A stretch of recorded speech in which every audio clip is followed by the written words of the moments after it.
यदक्षं पदं भ्रष्टं मात्राहीनं तु यद्भवेत् तच्छम्यतां देव नारायण नमोस्तुते।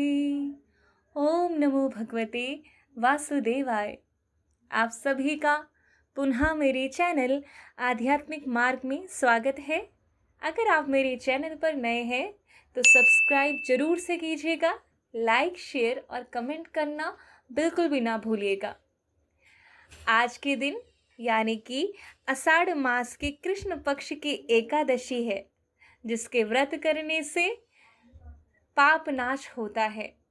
योगिनी से आप सब समझ ही चुके होंगे कि यहाँ पे योग की बात की जा रही है। योग माया, योग निद्रा जो श्री हरि विष्णु के नेत्रों में निवास करती है।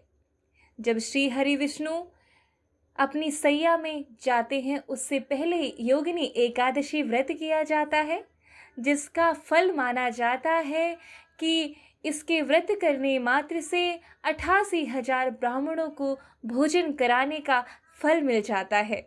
जी हाँ, तो आइए जिस तरह निर्जला एकादशी व्रत की कथा श्री व्यास जी भगवान ने भीमसेन को सुनाई थी, उसी तरह आगे राजा पूछते हैं कि हे भगवान, आपने मुझे पहले जो कथा सुनाई थी, अब उसी तरह आषाढ़ मास के कृष्ण पक्ष की एकादशी की कथा का वर्णन कीजिए। इस एकादशी का नाम क्या है और महात्म्य क्या है, आप सब वर्णन कीजिए। श्री कृष्ण भगवान बोले कि हे राजन, आषाढ़ मास के कृष्ण पक्ष की एकादशी का नाम योगिनी है। इसके व्रत से समस्त पाप नष्ट हो जाते हैं और इस लोक में भोग तथा परलोक में मुक्ति देने वाला है। हे राज राजेश्वर, यह एकादशी तीनों लोकों में प्रसिद्ध है। इसके व्रत से पाप नष्ट हो जाते हैं। आपसे पुराणों में कही हुई कथा कहता हूँ। अब श्री कृष्ण जी जब कथा सुनाने लगे और कहने लगे कि मैं पुराणों के अनुसार कथा सुनाता हूँ, जिसे आप ध्यान पूर्वक सुनो। अलकापुरी नाम की नगरी में एक कुबेर नाम का राजा राज्य करता था। वह शिव भक्त था। उसकी पूजा करने के लिए एक हेममाली पुष्प लाया करता था। उसके विशालाक्षी नाम की अत्यंत सुंदर स्त्री थी। एक दिन वह मानसरोवर से पुष्प ले आया, परंतु कामासक्त होने के कारण पुष्पों को रखकर अपनी स्त्री के साथ रमण करने लगा और दोपहर तक न गया। जब राजा कुबेर को उसकी राह देखते देखते दोपहर हो गई तो उसने क्रोधपूर्वक अपने सेवकों को आज्ञा दी कि तुम लोग जाकर हेममाली का पता लगाओ कि वह अभी तक पुष्प क्यों नहीं लाया है। जब यक्षों ने उसका पता लगा लिया तो वह कुबेर के पास जाकर कहने लगे, हे राजन, वह माली अभी तक अपनी स्त्री के साथ रमण कर रहा है। यक्षों की इस बात को सुनकर कुबेर ने हेममाली को बुलाने की आज्ञा दी। हेममाली राजा कुबेर के सन्मुख डर से कांपता हुआ उपस्थित हुआ।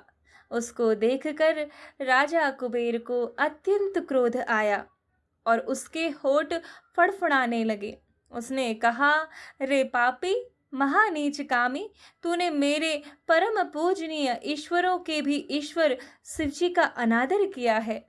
मैं तुझे श्राप देता हूँ कि तू स्त्री का वियोग भोगेगा और मृत्युलोक में जाकर कोढ़ी होगा। कुबेर के श्राप से वह उसी क्षण स्वर्ग से पृथ्वी पर गिरा और कोढ़ी हो गया। उसकी स्त्री भी उसी समय उससे बिछुड़ गई। मृत्युलोक में आकर उसने महादुख भोगे, परंतु शिव जी की भक्ति के प्रभाव से उनकी बुद्धि मलिन न हुई और पिछले जन्म की भी सुध रही। इसलिए वह अनेक दुखों को भोगता हुआ तथा अपने पूर्व जन्म के कुकर्मों का स्मरण करता हुआ हिमालय पर्वत की तरफ चल दिया। वहां पर चलते चलते मार्कंडेय ऋषि के आश्रम पर पहुंचता है। वह ऋषि अत्यंत वृद्ध तथा तपशाली थे। वह दूसरे ब्रह्मा के समान प्रतीत हो रहे थे और उनका वह आश्रम ब्रह्मा की सभा के समान शोभा दे रहा था। उनको देखकर वह हेममाली वहां गया और उनको प्रणाम करके उनके चरणों में गिर पड़ा। उसको देखकर मार्कंडेय ऋषि बोले कि तूने कौन से खोटे कर्म किए हैं जिससे तू कोढ़ी हुआ और महान दुख भोग रहा है। इस पर हेममाली बोला, हे मुनि, मैं यमराज कुबेर का सेवक था। मेरा नाम हेममाली है। राजा की पूजा के लिए नित्य प्रति पुष्प लाया करता था। एक दिन अपनी स्त्री के साथ विहार करते करते देर हो गई और दोपहर तक पुष्प लेकर न पहुंचा। उन्होंने मुझे श्राप दिया कि तू अपनी स्त्री का वियोग भोग और मृत्यु लोक में जाकर कोढ़ी बन तथा दुख भोग। इससे मैं कोढ़ी हो गया हूँ और महान दुख भोग रहा हूँ। अतः आप कोई ऐसा उपाय बतलाएं जिससे मेरी मुक्ति हो। इस पर मार्कंडेय ऋषि बोले कि भाई, तूने मेरे सम्मुख सत्य वचन कहे हैं, इसलिए मैं तेरे उद्धार के लिए एक व्रत बताता हूँ। यदि तू आषाढ़ मास के कृष्ण पक्ष की योगिनी नामक एकादशी का विधि पूर्वक व्रत करेगा तो तेरे समस्त पाप नष्ट हो जाएंगे। इस पर हेममाली बहुत प्रसन्न हुआ और मुनि के वचनों के अनुसार योगिनी एकादशी का विधि पूर्वक व्रत किया।